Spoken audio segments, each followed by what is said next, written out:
Our difficulty is how to make the heterogeneous mess that we have today take a decision in common and march in a cooperative way on that road which is bound to lead us to unity. 9 मई 1916 को doctor Ambedkar ने मानव विज्ञानी professor Alexander golden visor द्वारा आयोजित एक seminar में यह paper Bharat में जातियाँ, उनकी तंत्र, उत्पत्ति और विकास पढ़ा। डॉक्टर अंबेडकर को इस लेख पर बहुत गर्व था। उन्होंने तुरंत इसे इंडियन एंटीक्वेरी नामक पत्रिका में प्रकाशित करवाया। 1936 के आखिर में उन्होंने यह लिखा कि उन्हें अफसोस है कि केवल समय की कमी ने उन्हें इस पेपर को अपनी पुस्तक एनहाइलेशन ऑफ कास्ट में शामिल करने से रोका। इस स्पीच में डॉक्टर अंबेडकर ने जाति के निर्माण, संरक्षण और उत्पत्ति पर विस्तार से चर्चा करके एक संस्था के रूप में जाति को उजागर करने का प्रयास किया है। हमें सबसे पहले डॉक्टर अंबेडकर के समकालीनों या भारतीय जाति व्यवस्था के पिछले शोधकर्ताओं द्वारा दी गई परिभाषाओं पर गौर करना होगा। मिस्टर नेस्फील्ड ब्रिटिश भारत में एक शिक्षक हैं। उन्होंने कई किताबें लिखी, जिनमें से इंग्लिश ग्रामर पर उनके काम विशेष रूप से प्रभावशाली थे। मिस्टर नेस्फील्ड ने जाति को समुदाय का एक वर्ग जो किसी भी अन्य वर्ग के साथ किसी भी संबंध को अस्वीकार करता है और अपने समुदाय के व्यक्तियों के अलावा किसी के साथ न तो विवाह कर सकता है, न खा सकता है और न पी सकता है के रूप में परिभाषित किया है। सर हर्बर्ट होप रिजली एक ब्रिटिश एथनोग्राफर और कॉलोनियल प्रशासक और भारतीय सिविल सेवा के सदस्य थे, जिन्होंने बंगाल प्रेसिडेंसी की जनजातियों और जातियों पर व्यापक अध्ययन किया था। उन्होंने भारत में 3 प्रमुख नस्लीय प्रकारों की पहचान की: द्रविड़, इंडो आर्यन और मंगोलाइड। उनके अनुसार एक जाति को परिवारों का समूह के रूप में परिभाषित किया जा सकता है। परिवारों के समूह जिनका एक सामान्य काम होता है, जिनका एक सामान्य पेशा होता है और जो एक पौराणिक पूर्वज से सामान्य वंश का दावा करते हैं। डॉक्टर श्रीधर वेंकटेश केतकर भारत के महाराष्ट्र राज्य के एक मराठी सोशियोलॉजिस्ट, इतिहासकार और उपन्यासकार थे।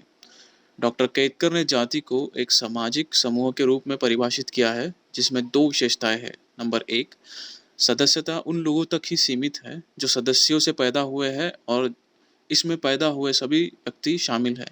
नंबर 2, सदस्यों को एक कठोर सामाजिक कानून द्वारा बाहर शादी करने से मना किया जाता है।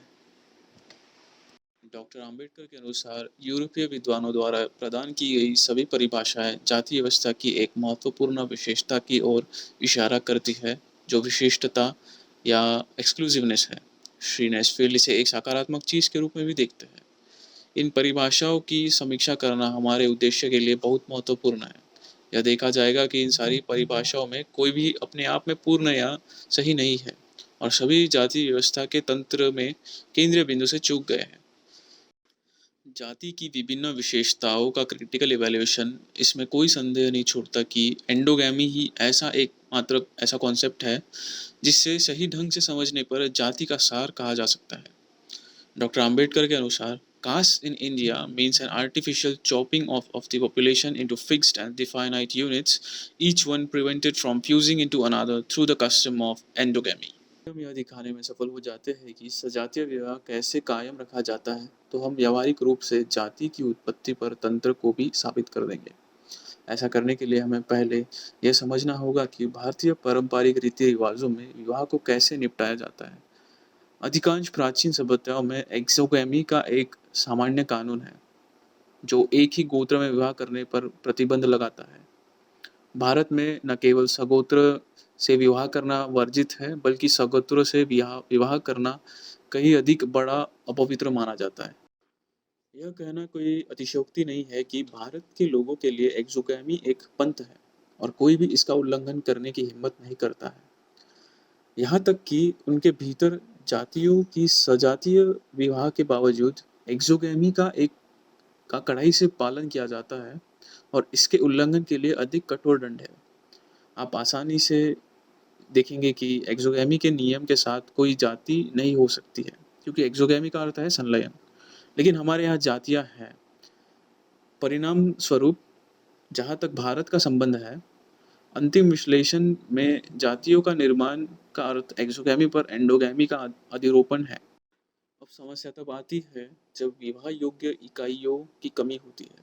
उदाहरण के लिए किसी जाति में यदि अधिशेष पुरुष और अधिशेष महिलाएं मौजूद है, तो उन्हें जाति से बाहर विवाह करने से रोकने के लिए कुछ रीति रिवाज अपनाए जाते हैं। अर्थात उदाहरण के लिए विधवा को अपने डेड हस्बैंड के साथ जलाना, दूसरा होता है परमानेंट विडोहुड, तीसरा है विधुर पर ब्रह्मचार्य थोपना, और चौथा है उसका विवाह ऐसी लड़की से करना जो अभी विवाह योग्य न हो। हमें शुरुआत में यह याद रखना है कि हिंदू समाज अन्य समाज की तरह वर्गों से बना था, जिसे हम वर्ण सिस्टम कहते हैं, जिसके अनुसार यह 4 वर्ग है: ब्राह्मण या पुरोहित वर्ग, क्षत्रिय या सैन्य वर्ग, वैश्य या व्यापारी वर्ग और शूद्र या कारागिर वर्ग। इस तथ्य पर विशेष ध्यान देना होगा कि यह मूलतः एक वर्ग प्रणाली थी, जिसमें व्यक्ति योग्य होने पर अपना वर्ग बदल सकते थे। हिंदुओं के इतिहास के कुछ समय में पुरोहित वर्ग या ब्राह्मण वर्ग ने सामाजिक रूप से खुद को लोगों से अलग कर लिया और एक बंद दरवाजे की नीति के माध्यम से खुद ही एक जाति बन गए। श्रम के सामाजिक विभाजन के कानून के अधीन होने के कारण अन्य वर्गों में विवादीकरण हुआ, कुछ बड़े समूहों में, कुछ बहुत छोटे समूहों में। प्रत्येक देश में एक कानून दाता होता है। भारत में कई कानून दाता या तथाकथित धर्म रक्षक थे। ऐसे ही एक थे मनु, जिन्हें अक्सर जाति व्यवस्था के निर्माण का श्रेय दिया जाता है, लेकिन ऐसा नहीं है। जाति व्यवस्था मनु के समय से भी पहले अस्तित्व में थी। उन्होंने इसे मनुस्मृति के रूप में कोड किया और इसे डिविनिटी का दर्जा दिया। सजातीय विवाह हिंदू समाज में एक फैशन था, और चूंकि इसकी उत्पत्ति ब्राह्मण जाति से हुई थी, इसलिए सभी गैर ब्राह्मण वर्गों ने इसका पूरे दिल से अनुकरण किया। यह अनुकरण का संक्रमण है जिसने इन सभी उपविभाजनों को भेदभाव की अपनी आगे की यात्रा में जकड़ लिया और उन्हें जातियों में बदल दिया। नकल करने की प्रवृत्ति मानव मन में गहराई तक बैठी हुई है, और यह भारत में विभिन्न जातियों के गठन के लिए एक पर्याप्त व्याख्या है। यह सच है कि जाति विश्वास पर टिकी है, लेकिन इससे पहले कि विश्वास किसी संस्था की नींव बने, संस्था को खुद को कायम रखने और मजबूत बनने की जरूरत है। जाति समस्या के मेरे अध्ययन में 4 मुख्य बिंदु शामिल हैं। पहला, हिंदू आबादी की समग्र संरचना के बावजूद एक गहरी सांस्कृतिक एकता है। दूसरा, जाति एक बड़ी सांस्कृतिक इकाई को टुकड़ों में विभाजित करती है। तीसरा, शुरुआत में एक ही जाति थी। चौथा, अनुकरण और बहिष्कार के माध्यम से वर्ग जाति बन गए।